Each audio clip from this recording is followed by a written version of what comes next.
As we begin our service this evening, if you'll turn to page 86 in your Bible, Psalm 95.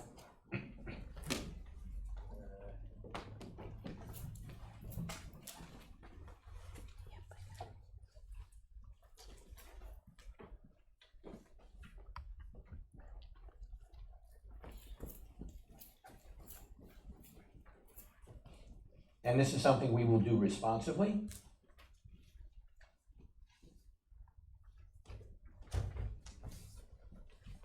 After Richard leads us in the opening couple lines, which are in the Siddur, then we will continue directly to Psalm 95. We're doing the first 7 verses. We'll do them responsively.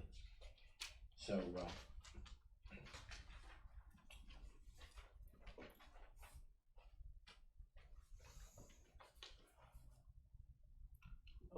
let me just say before we begin our worship service, today I've ingested quite a lot of dirt in my throat and in my eyes. Let me just remind you of when the cantor, if he collapses into a paroxysm of coughing, there are 2 different situations. One is when he is leading you on your behalf, singing alone, and the informed cantor then, when he has been delivered by the Lord from his paroxysm, he or she will then go back to the beginning of that line, the middle of that line, so that the complete line will be sung or spoken. However, when we are all singing together, feel free to carry on. The cantor's job is to keep us all, our individual worship, all sort of communal. That's not a very rabbinic way of saying it, but you know what I mean.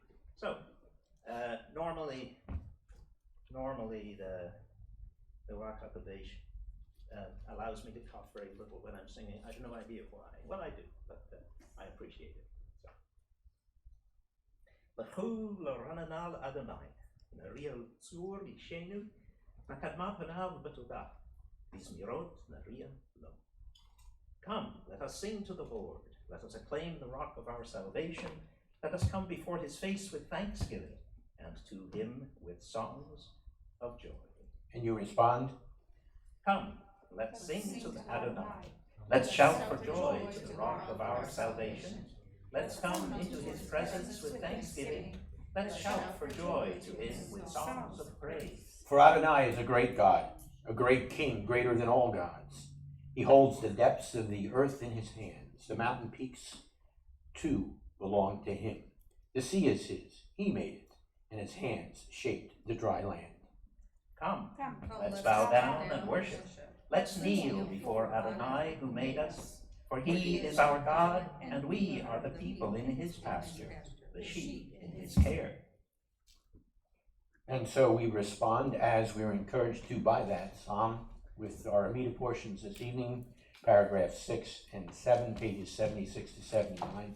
Utilize these words to shape your response and become a springboard for further response as we do this quietly. Pages 76 to 79. Please rise, facing Jerusalem, the direction of the ark, as you respond.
All the living shall thank you and praise your name faithfully.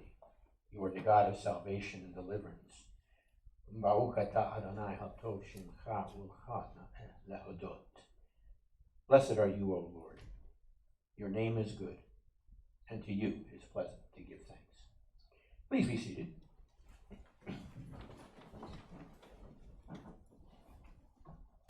Turn down to pages 168 and 169, continuing in that same vein of encouraging ourselves and then, in fact, following through on thanking the God who has reached out to us and provided us with so much. Page 168 and 169 for Hakol Yoducha.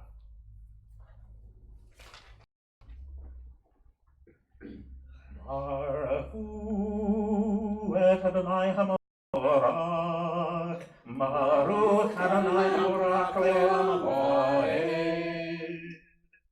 Bless the Lord, who is to be praised. Praised be the Lord, who is blessed for all eternity.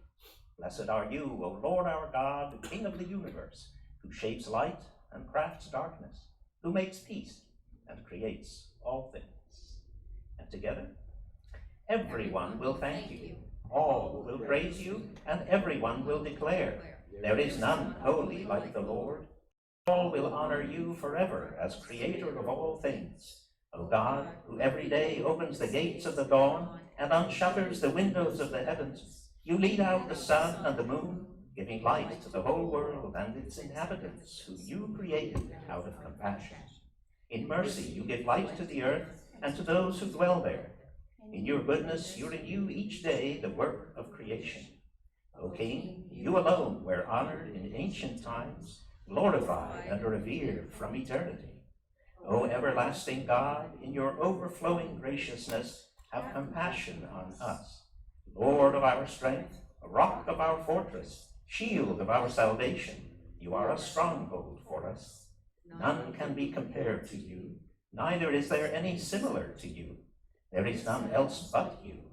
Who is like you? There is none like you, O Lord our God, in this world, neither is there any comparable to you, O our King, in the world to come. No one else but you will be our Redeemer in the Messianic days, and no one compares to you, O our Savior, for the assurance of immortal life. You will be our Redeemer in the Messianic days. As part of our anticipation, in response to that anticipation comes the realization, pages 136 and 137, as our Tehillat Ohr Chadash reminds us, he has come and has redeemed his people.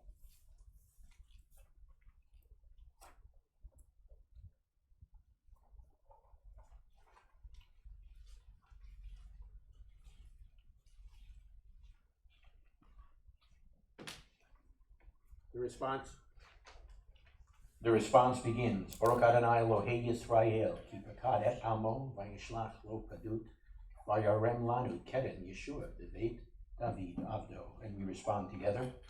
Praise be to the Lord, the God of Israel, because he has come and has redeemed his people.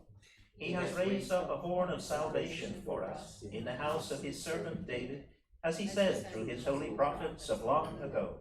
Salvation from our enemies and from the hand of all who hate us, to show mercy to our fathers and to remember his holy covenant, the oath he swore to our father Abraham, to rescue us from the hand of our enemies and to enable us to serve him without fear, in holiness and righteousness before him all our days.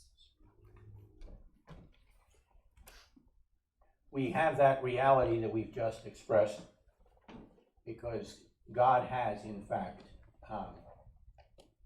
brought us into a permanent relationship with himself. He did so contractually by means of a covenant. And the sign of that covenant is Shabbat, and every Shabbat then we remember God's permanent commitment to us. He is our God. We are his people. That is why he has redeemed us.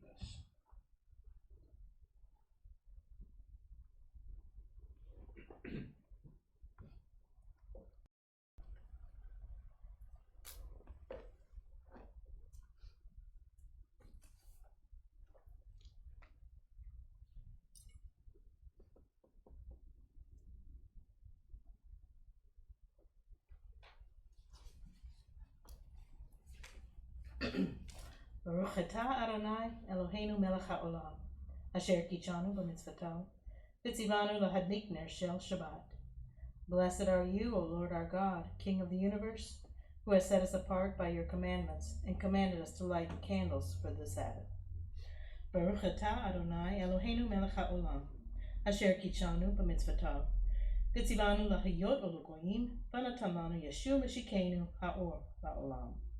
Blessed are you, O Lord our God, ruler of the universe, who sanctified us by your commandments and commanded us to be a light for the nations, and gave us Yeshua our Messiah, the light of the world. Shabbat shalom. Shabbat shalom.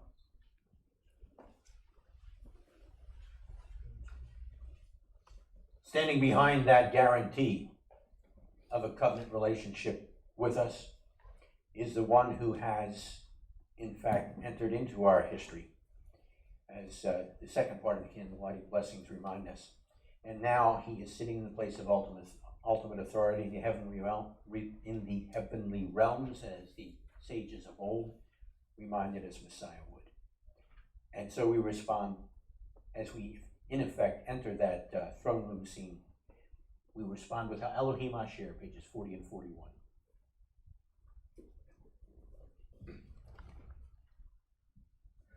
Elohim asher diber mikadem be'amim rabot u'midrachim rabot el ha'avot be'ad ha'nevi'im diber aleinu be'acharit hayamim ha'ele be'yad ha'ben asher Sam leyor mishkol uviado Gamasa et ha'olamim uzohar kevodo Etzelem asmuto venosei kol birvaro Rav hagavora ulakar shehasa Ohr Chadash,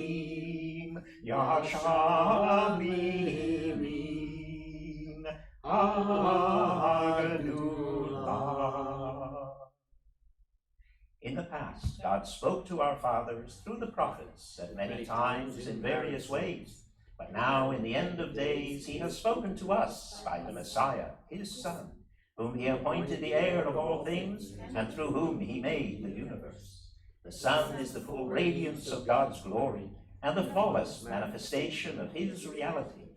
He sustains all things by his powerful word. After he made atonement for sins, he sat down in the place of authority beside the majesty in heaven. True and firm, established and lasting, right and faithful, loved and treasured, desired and pleasant, feared and mighty, ordered and acceptable, good and beautiful is this word to us forever and ever. He sits there enthroned in the heavenly realms, waiting for his return. We anticipate that return. We look forward to it. And we're reminded of that on pages 156 and 157 by means of Sephardi Kaddish, one of the traditional forms of Kaddish that is found in the larger Sephardi world, not so much the Eastern European or the European or Ashkenazi world, but the words are wonderful and they're very much to the point. And so we respond on those pages.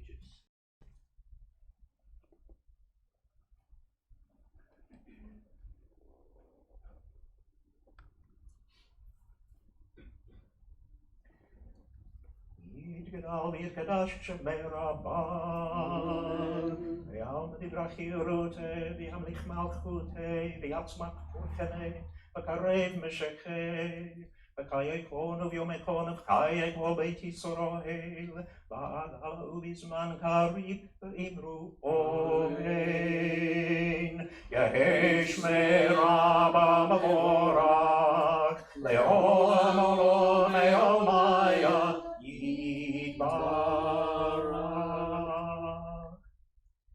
Yitbarach, Yehesh Me'orabah Mevarach, Leolam Olamol Maya Yitbarach.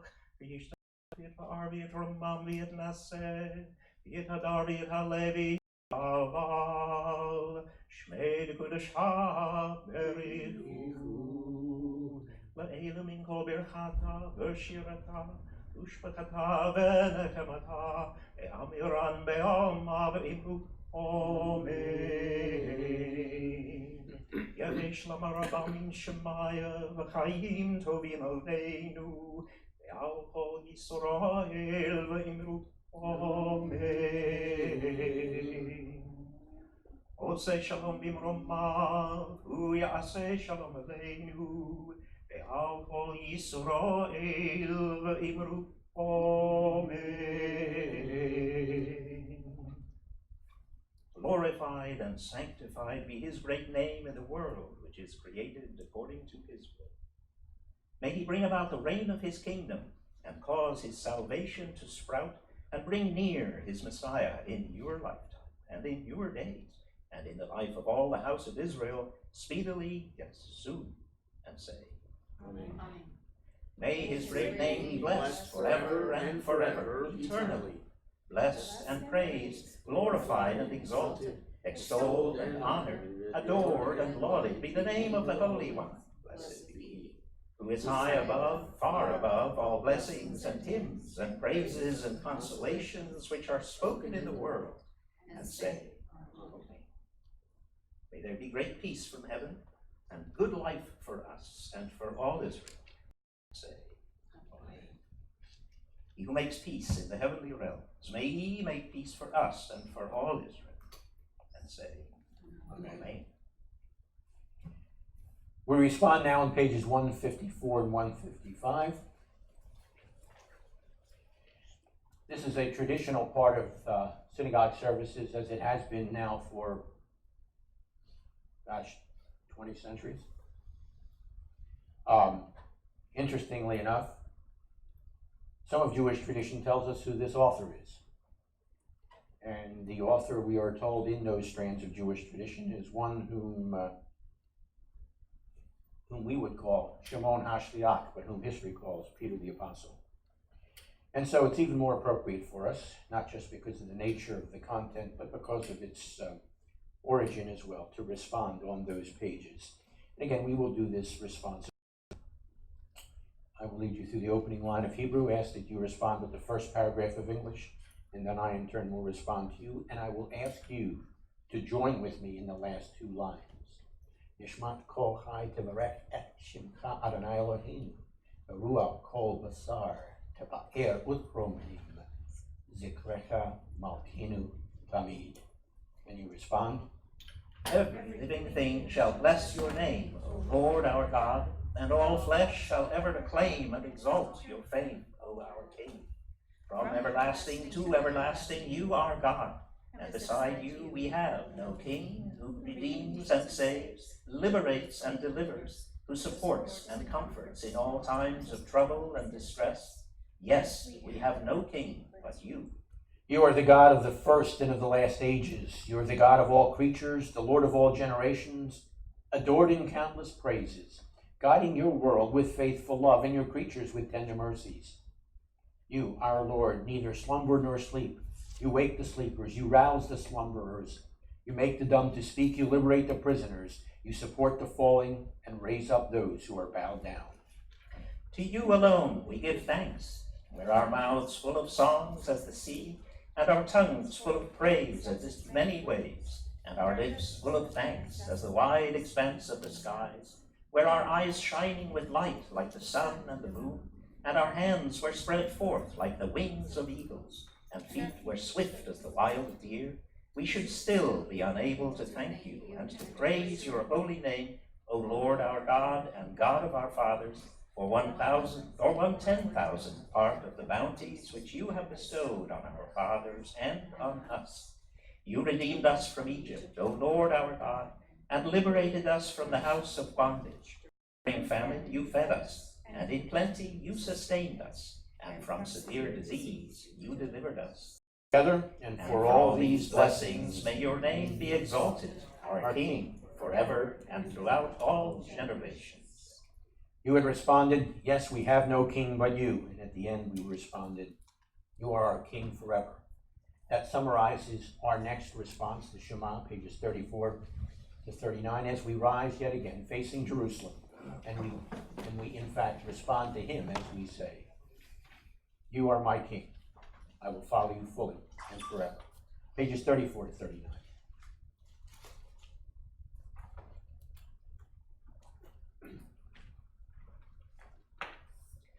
Shema Yisrael, Adonai Eloheinu, Adonai Echad.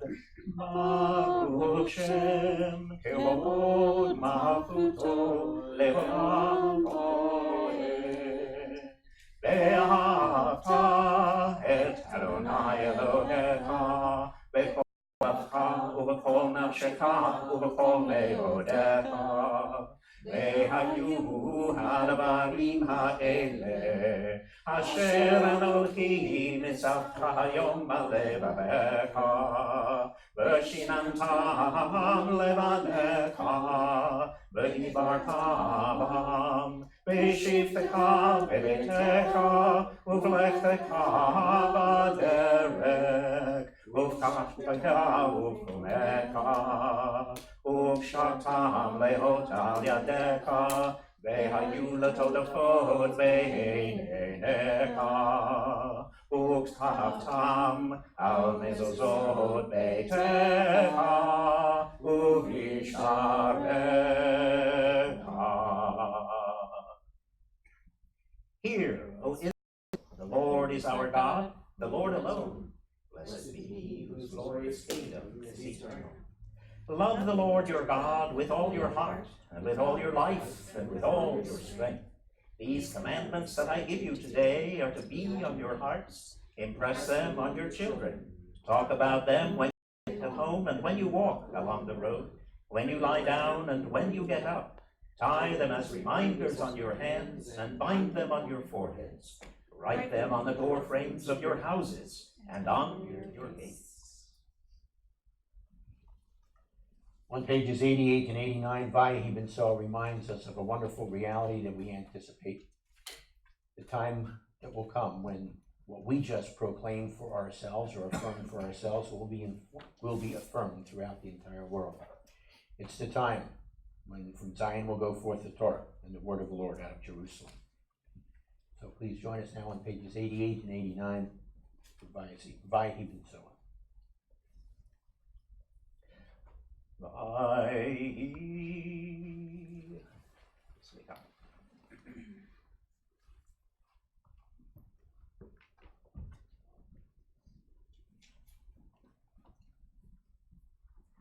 Vayehi ben Aharon vayomer Moshe Adonai vayafutzo baka veyadusu Mesanecha mipanecha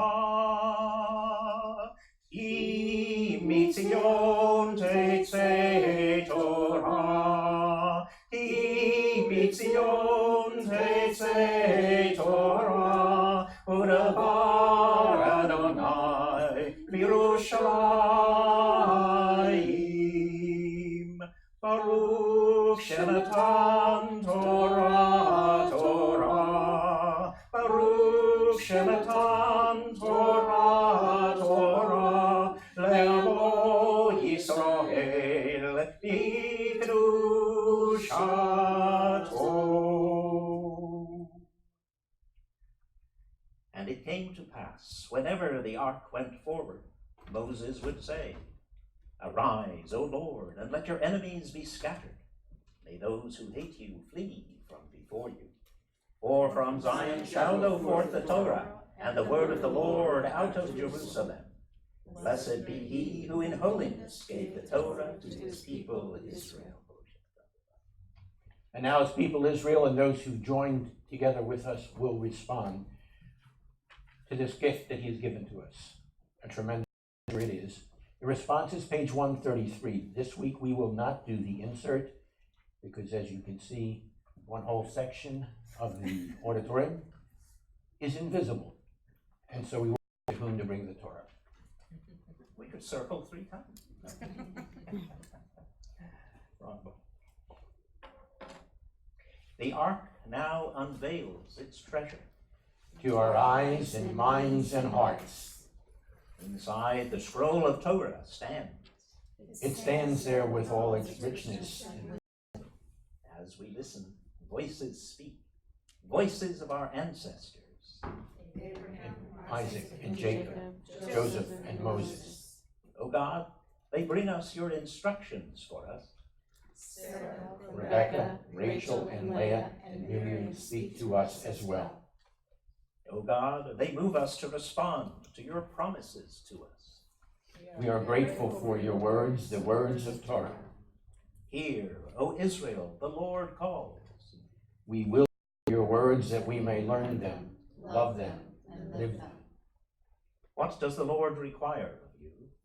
To fear him, love him, serve him, and walk in all his ways. All the Lord has said, we will do.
Mi shebarach avotenu, Abraham, Yitzhak, v'Yaakov.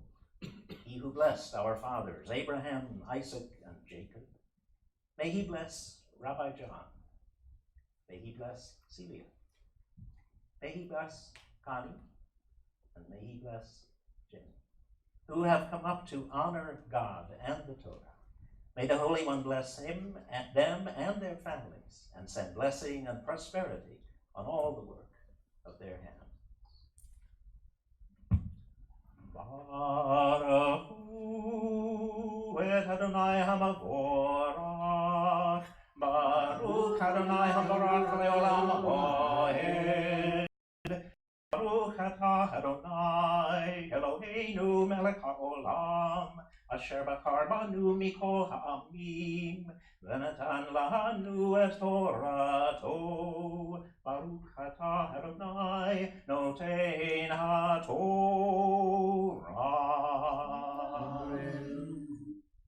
Bless the Lord who is blessed. Bless the Lord who is blessed forever and ever.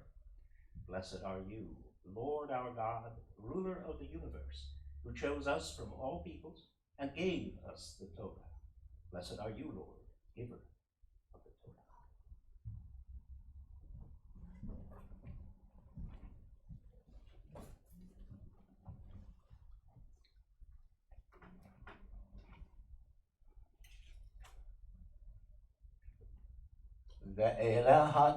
Pardon me.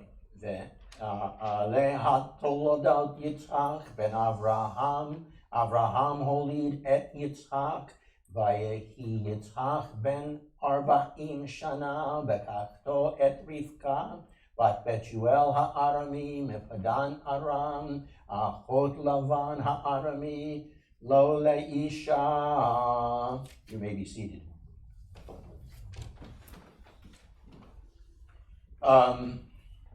This is the account of Isaac, son of Abraham. Abraham fathered Isaac, and Isaac was 40 years old when he took, and now there's a long extended explanation of who he took or whom he married. Okay, Rivka, daughter of Betuel the Aramean, from Padan Aram, sister of Lavan the Aramean. And so all that's the description of the wife that he took, and so the text finishes, and he married her. Very interesting story that begins here. It's not a story I'm going to tell you tonight. If you're really interested in some of the stories that unfolds on the Union of Messianic Jewish Congregations website, there's a weekly drosh, and this week it was my turn, so that's where you get the story if you want to find it. If you really want to find out about it, you got to attend one of the classes because we teach it in extended form there. Anyhow, it's an amazing story as it unfolds, and although the text really says it's the accounting of Isaac, what really we find out is it's more or less the accounting of Jacob, his son, or one of his sons. So enough said about this text. Now, for the reading of not only the portion from the text, but also then an appropriate portion for this evening as well.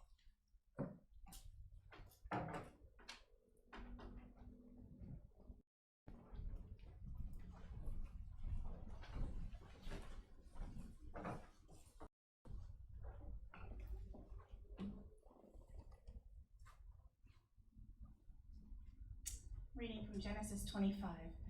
Isaac prayed to Adonai on behalf of his wife because she was childless. Adonai heeded his prayer, and Rivka became pregnant. The children fought with each other inside her so much that she said, "If it's going to be like this, why go on living?" So she went to inquire of Adonai, who answered her, "There are 2 nations in your womb. From birth they will be 2 rival peoples. One of these peoples will be stronger than the other, and the older will serve the younger." When the time for her delivery came, there were twins in her womb. The first to come out was reddish and covered all over with hair like a coat. So they named him Esau, completely formed, that is, having hair already. Then his brother emerged with his hand holding Esau's heel. He was called Jacob. He catches by the heel, he supplants. Isaac was 60 years old when she bore them. The boys grew, and Esau became a skillful hunter, an outdoorsman, while Jacob was a quiet man who stayed in the tents.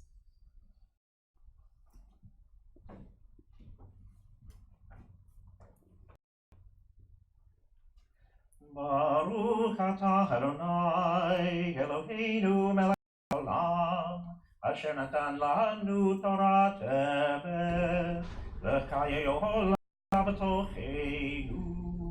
Baruch atah Adonai noten haTorah.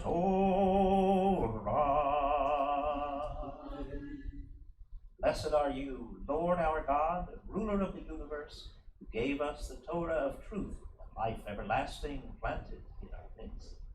Blessed are you, Lord, giver of the Torah. Now, before that second reading, as our custom has become, I invite you to now repeat the reading. You will find it on the bottom of the first inside page of the bulletin. So if you look there, please, and then please join together with me in the reading. Everybody got it? And I want to hear everybody's voice. Here we go. Ve'eleh Toldot Yitzhak ben Avraham. Avraham holid et Yitzhak. Vayehi Yitzhak ben arba'im shana bekachto et Rivka bat Betuel ha'arami An Aram achot Lavan ha'arami lo Isha. Thank you. It's always worth reading the text more than once, because every time you read it, as a good scholar from our very ancient past, Ben Bag once said, keep turning Torah over and over, because there is more to be heard and read from it.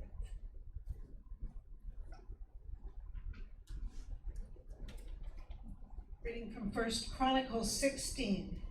Give thanks to Adonai, call on his name, make his deeds known among the peoples. Sing to him, sing praises to him. Talk about all the wonders, glory is his holy name. Let those seeking Adonai have joyous hearts. Seek Adonai in strength, always seek his presence. Remember the wonders he has done, his signs, and his spoken judgments. Give thanks to Adonai, for he is good, for his grace continues forever. Say, save us, God who can save us. Gather and rescue us from the nations, so that we can thank your holy name and glorify and glory in praising you. Blessed be Adonai, the Son of Israel, from the God of Israel. Blessed be Adonai, the God of Israel, from eternity past to eternity future. All the people said amen and praised Adonai. I got so excited by your reading that we skipped responding properly to those readings. So, we will now include it here. V'zot HaTorah, pages 98 and 99. Transliterations on 95 if you need it. It's a reminder that these words come directly from God. They were delivered directly from God through the hands of Moses. And so as our ancestors accepted those words as words to follow, by standing in his presence, we now also stand in his presence to acknowledge that these are words that have come to us as well. V'zot HaTorah.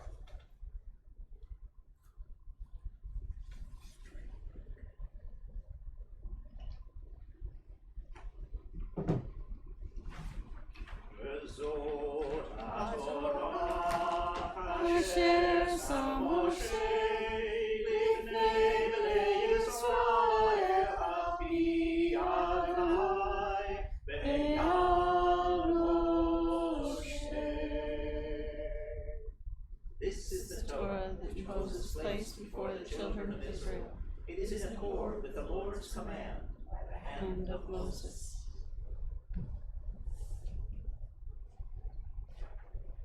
You may be seated.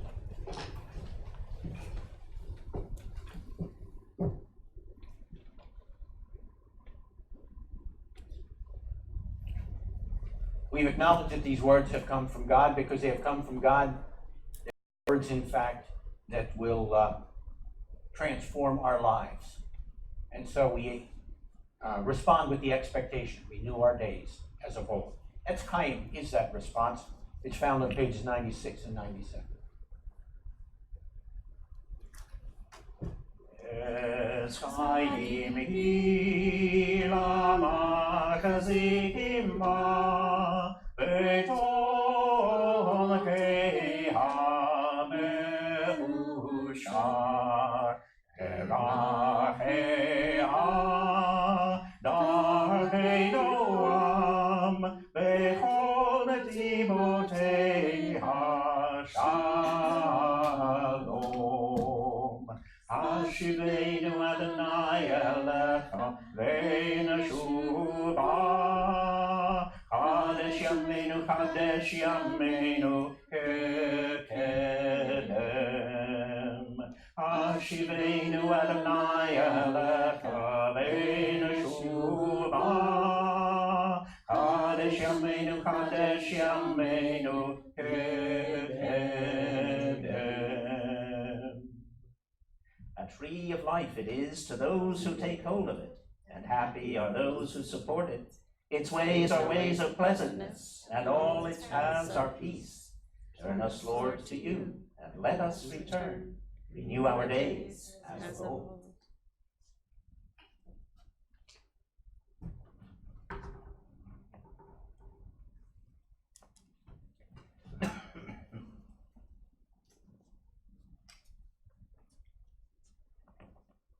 And now, with days renewed as of old, we're better prepared to stand before him as his priest, which is exactly what we now do.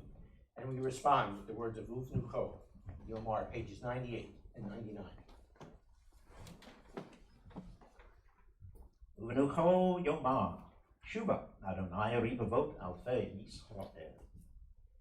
When the ark rested, Moses would say, Return, O Lord, to the kids of Israel's families.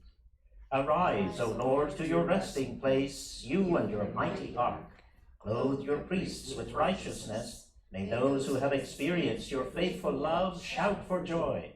For the sake of your servant David, don't delay the return of your Messiah. Ba'avur David Abdech al Teshev Pnei Meshikach. Kilakach Tov Natilachem Torati al Ta'azot. I give you good instruction. Do not forsake my Torah. And now, as we greet one another up here on the platform, on the Bima, we invite you to greet one another in the pews. And Shabbat school is excused.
Okay, enough of the meeting and the greeting. It's finishing up.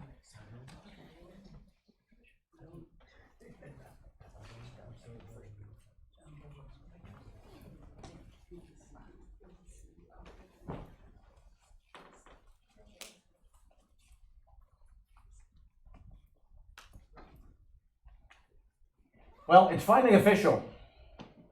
I know, because as we were sharing a meal together this evening, what we were listening to were Christmas carols. The Christmas season has formally begun. However, in all reality, and probably for all practical purposes, the season began weeks ago. It certainly goes well before Halloween, and in some cases, it may even have preceded Labor Day, depending on where you shop. But if you carefully read and precisely observe the text of your calendar, following the principles of hermeneutics, one of the courses this semester, if you thoroughly examine the surrounding context of that calendar page, you'll make an important discovery. You'll uncover a unique textual insight. It's Thanksgiving weekend. Now, having observed the November date carefully, having interpreted this significant calendar text accurately, you're now ready to apply it to yourself personally. So, what should this season mean to us practically? What is the point of Thanksgiving? And how does it fit into the Jewish calendar? Because there are some within the Jewish community, granted by no means the majority, who think that Thanksgiving is not necessarily a holiday for Jewish people.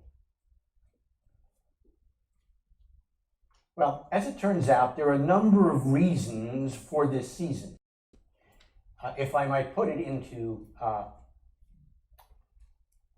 the contextual terms for this weekend, We've got a cornucopia, a plethora, a panoply of things to be thankful for. And besides all of that, as hopefully you've thought back over them over these last couple of days, God instructs you to do just that. In other words, to be thankful in a comprehensive command that is found in 1 Thessalonians chapter 5:18. And that text says the following. It says, in everything give thanks. In other words, in all your circumstances, in all situations, in other words, wherever you find yourself, or as the alternate Pew Bible points out for us, it's the one that's stacked at the end of the rows usually, no matter what happens, we thank God. No matter what happens, come on, when the really lousy stuff comes our direction, whether that's health or whether that's work-related, and by work-related I mean whether or not you have work, or if you do have work, the people you have to work with, or whatever, in every situation, no exceptions. No exceptions? Well, that's precisely the point or the lesson of the various forms of Kaddish, of which we did Sephardi Kaddish tonight. There is a story that's associated with Kaddish. It's the story of Rabbi Meir. Rabbi Meir was a very important guy of the 2nd century. And as I recall, wasn't it Bruria who was his wife, who was a very important rabbinic figure as well. But that's a whole other story that I'm not going to get into tonight. Well, anyhow, the story goes on. His two sons died on Shabbat. And when he returned home, his wife, how should I put it? His wife told him about the situation in the following fashion. His wife said, a friend gave me jewels for safekeeping. Now she wants them back. What should I do? Well, the rabbi responded, return the jewels, of course. And so she responded, the jewels are our sons. And his response was just as striking. The Lord has given, and the Lord has taken. Blessed be the name of the Lord. By the way, that's taken directly from Job. Kaddish, in fact, can be viewed as an amplification of this. It reminds us of God's sovereignty and mercy and graciousness, regardless of the circumstances. Now, this time of year, 4 years ago, there was a Pew study or survey, and by that, I was going to say, has nothing to do with that which you are sitting in, but in some sense, it is related to pews, because they tend to be religious studies. Anyhow, it found in the survey at this time of year, 4 years ago, that 70% of the Jewish people, quote, feel a strong sense of gratitude every week. And to which I say, so be it with us. Because it's an important part of our heritage. You see, there's always something you can be thankful for. By way of an example, you can be thankful that you're not part of the family whose grandfather died very peacefully in his sleep, not screaming like all the passengers in his car. More seriously, if you've read the scriptures, the biblical text carefully, have you noticed how strongly the Bible implies that everything God created serves his ultimate purpose and plan? In a recent book by a very well credentialed, what is his specific? He's an astronomer, but he's got a more specific focus than that. But anyhow, his name is Hugh Ross. He wrote in a book called The Improbable Planet, in which he makes a scientific case that all of creation, including countless details often never considered, that all of creation has been exquisitely designed and shaped so that many billions of humans can live on this life-sustaining planet, and additionally, as he points out at the end, be rescued and enter an eternal loving relationship with the God who created it. In the apologetics course next semester, we'll deal with this a little bit as well, so if you want to know more, come see us next semester. Anyhow, the book, The Improbable Planet, offers a comprehensive picture of the myriad of unlikely events that converge so that in one tiny time window, billions of humans could occupy a planet that's exquisitely designed for life. To quote part of the book and the author, the unlikely events by which our earthly home came together include the assembly of essential construction materials, the selection of an appropriate neighborhood, protection and preparation of the construction site, establishment of a stable foundation, development of heating, air conditioning, and ventilation systems, structural supports both below and above ground, and of course, the magnificently beautiful finishing touches. Countless aspects of our habitat that we take for granted, from the richness of soil for food production and our remarkably stable climate, perhaps not quite so stable as it used to be, but anyhow, when examined closely, reveal an intricate matrix of miracles. Even the existence of resources required to make global travel and communication possible defies all probability. In fact, in that book, he works out the probabilities for these various factors that are essential for life on this planet. The probabilities that all of those things could fall together in one place in the right time. And if I remember right, his calculations are 1 out of 10 to the 90th power. So stick 90 zeros after the 10, and then you've got the figure, the probability factor for this. But again, more next semester. Now, given that understanding, that's a reason to thank God. Moving to another endeavor, there's a story of the great violinist, Yitzhak Perlman. Once, as he began to play at a recital, one of the strings on his violin suddenly broke. Now, he could have thrown his violin down in anger, but instead, he transposed the music and played beautifully on 3 strings. Now, at the end of the concert, the audience broke out into thunderous applause, and afterwards, someone asked him, "Why did you go ahead and play with a broken string?" He replied, "That's what a true artist does. You play with the instrument you are given." And so, in life, we play with the instrument we are given, and we play with enthusiasm and joy, or we should. Now, I know there are a lot of people who view the world as a gloomy place. Regarding them, I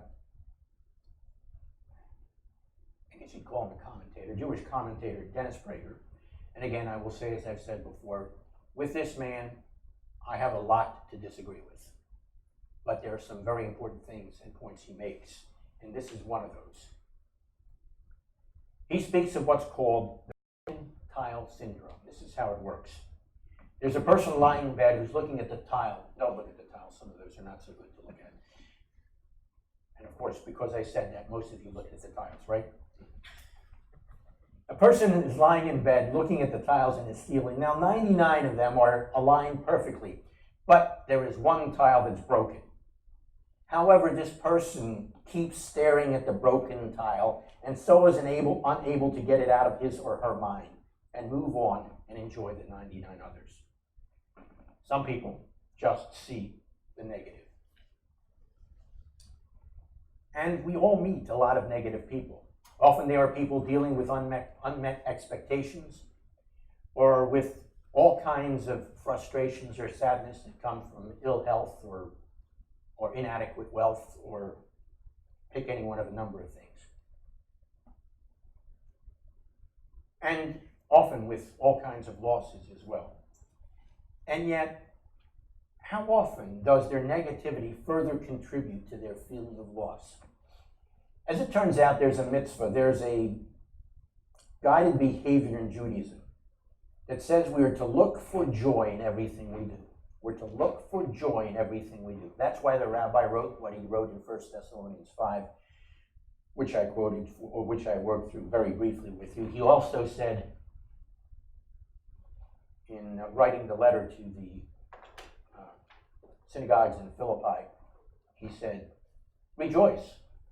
And then he says, I'll say it again, rejoice. The point is that we should look for reasons to compliment and not to complain. Now, there's a name by which this mitzvah goes, and I love the name. It's Hakarat Hatov. Hakarat Hatov. Recognizing the good. Now, this is a way you'll never forget the term. Hakarat Hatov does not mean the good carrot. Thank you for those of you who got that. As many thousands of years ago, King Solomon pointed out, and not in the text you'll probably expect me to quote Proverbs, but in the book Ecclesiastes, he pointed out that we should find joy in living, to see the best in the world. There were two little boys in a hospital lying on beds next to each other just outside the operating room. The first kid leaned over and asked, "What are you in here for?" The second said, "I'm in here to get my tonsils out and I'm a little nervous." To this, the first kid responded, "Oh, you've got nothing to worry about. I had that done when I was 4. They put you to sleep, and when you wake up, they give you lunch, Jell-O and ice cream. It's a breeze." Second kid then asked, "What are you here for?" First kid said, "A circumcision." Now, on hearing this, the second king blurted, "Whoa, good luck, buddy. I had that done when I was 8 days old, and I couldn't walk for a whole year."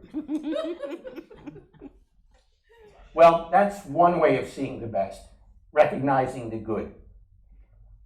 In other words, accomplishing the mitzvah of hakarat hatov. The classic story of Rabbi Akiva is another example, and some of you may be familiar with this story. It's a story well worth repeating because it's a story that we often have to remind ourselves of. Rabbi Akiva, again, 2nd century rabbi, was one of the greatest of our scholars. He lived shortly after the destruction of the Second Temple. And at one point, we are told he had some 24,000 pupils. Now, I was about to say it would be great to have 24,000 pupils in our yeshiva, but then I gave it a second thought and said, no, that's far too many students. But anyhow, he had 24,000 pupils. Once in the middle of a long journey, the story unfolds, and just before nightfall, he entered a large village to spend the night. But every house in the village rejected him. Rabbi Akiva, instead of getting angry, cheerfully said, "Gamzu letova," "Gamzu letova," meaning this too is for the good. And he exited the town. Soon he found a small clearing a good distance away, so he settled down under a tree to sleep, thanking God that he still had his rooster, his candle, and his donkey. The rooster was to awaken him before dawn, the candle was there to provide him with the light necessary to learn Torah, and the donkey would take him then to his next destination. Well, suddenly a wind swept through his little encampment and extinguished the small candle, leaving him in almost complete darkness. He could barely see anything at all in the dim moonlight. His response, "Gamzu letova," this too is for the good. And he continued his preparations in the quiet night. Suddenly the silence was broken by an insane cackling and wild flapping. Rabbi Akiva turned just in time to see a weasel dragging away the quivering body of his rooster. "This too is for the good," he said calmly. He again lay back down and closed his eyes. It seemed like only moments later the air shook with an awesome roar and the frantic braying of his donkey. He sat up just in time to see a lion crouched on the thrashing carcass of his donkey.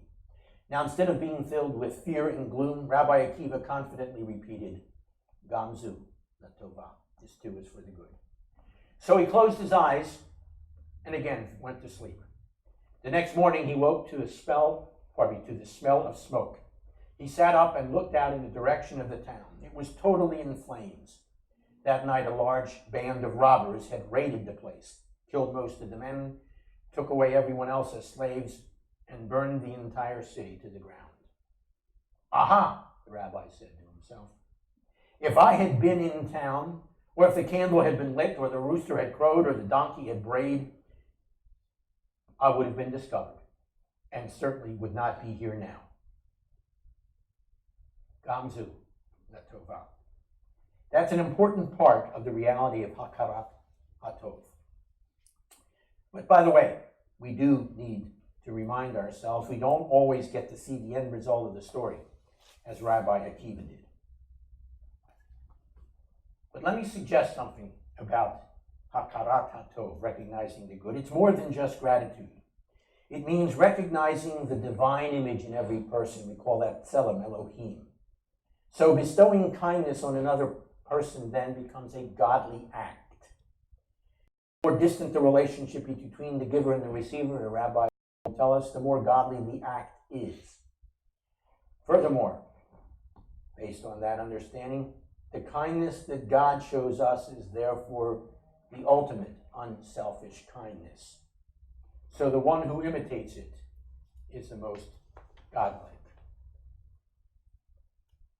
Integrating hakarat hatov, not just regarding our circumstances, but also regarding people, fosters harmony and feeds community. It lays the foundation for compassion and for connection. The kind of compassion and connection in community so many people are looking for in troubled and in less troubled times. And it's an important part of saying thank you to God. By the way, one of our favorite synagogues, other than this one, New York Central Synagogue, we tend to hop into one of their services. Since one service for us isn't enough, Friday night when we go home, sometimes we sit through a second one. But anyhow, New York Central Synagogue offers a model of a Thanksgiving Seder on its website. How wonderful and how perfect. Some historians have even suggested that the Puritan settlers modeled Thanksgiving on our Sukkot festival, which is also celebrated at the time, around the time of the fall harvest. And it might not be entirely accidental then that the Hebrew word for Thanksgiving, Hodaya, is similar, as I found out just this week, thanks to a reminder from the Jewish press and one of the rabbis writing in it. The Hebrew word for Thanksgiving, Hodaya, is similar to the Hebrew word for turkey, Hodu. In fact, that reminds us, it reminds me to pull that up. It reminds us of one of our songs, Hodu Lad Hashem Kitov. Hodu Lad Hashem Kitov, which says, give thanks to the Lord. As we were reminded near the outset of the service, 1 Chronicles 16, give thanks to the Lord, to Adonai. Call on his name. Make his deeds known among the people. Sing to him, sing praises to him. Talk about all his wonders. Glory in his holy name. Always seek his presence. Remember the wonders he has done. Give thanks to Adonai, for he is good, for his graciousness continues forever. Blessed be Adonai, the God of Israel, from eternity past to eternity future. Hodu Lad Hashem Kitov. That's our opportunity. Take advantage of it now, briefly, and for the rest of this weekend, and for the rest of the year. And by the rest of the year, I don't mean until January. We just started the new year, remember? So for the rest of the year. And begin that response in quiet, please.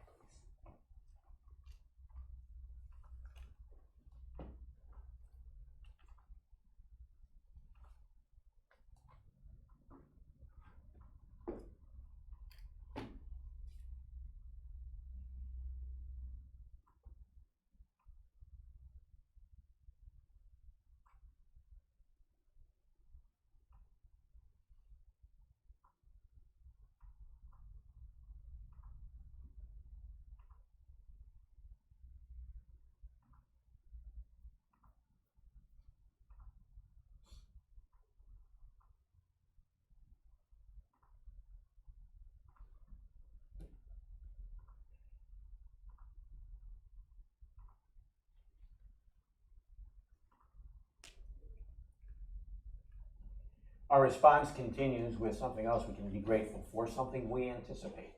As Elena reminds us, it's the time when the world will be perfected under the rule of the Lord Almighty. And so in anticipation of that, we rise and we respond on pages 102 to 107. It talks about a calling and a task. We've talked about our calling down through the weeks. Our task, at least for this weekend, is to remember Hodu Lad Hashem Kitov.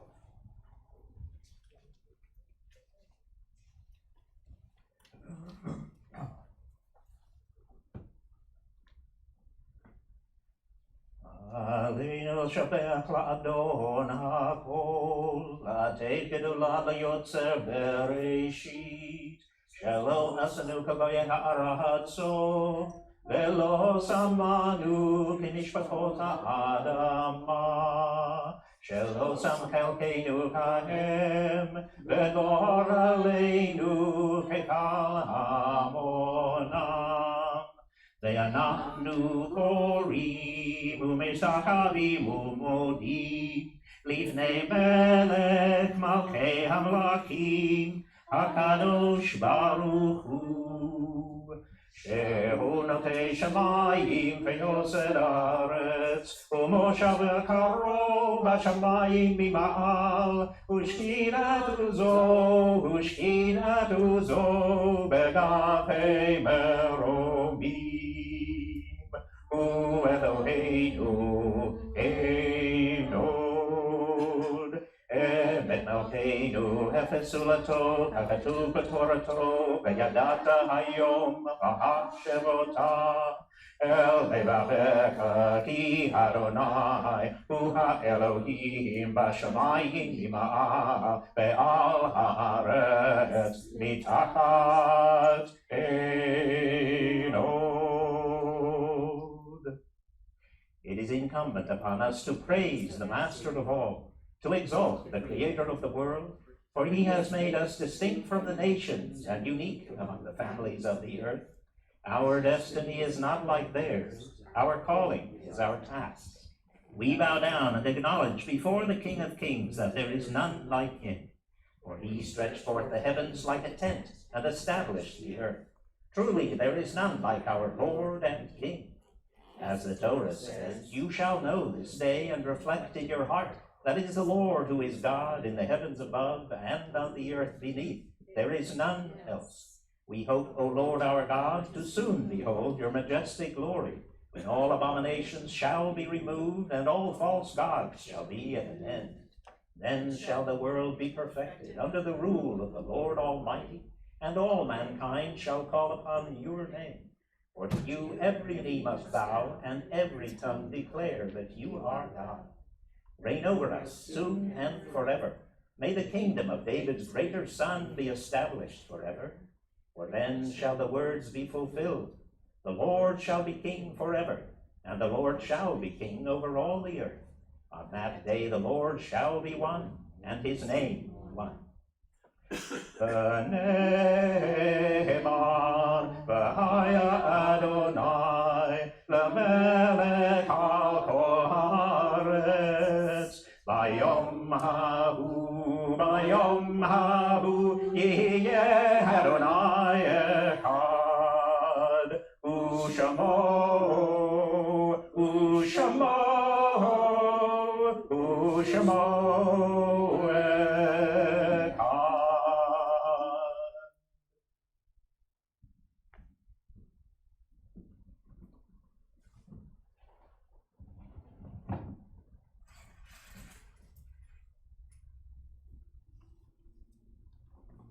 You may be seated.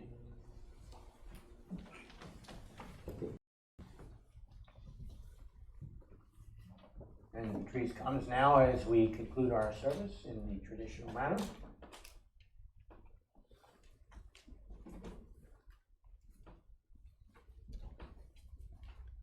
That was it? That was your introduction, yeah. Okay. Good evening. We do have a couple guests with us, and if you'd like to share your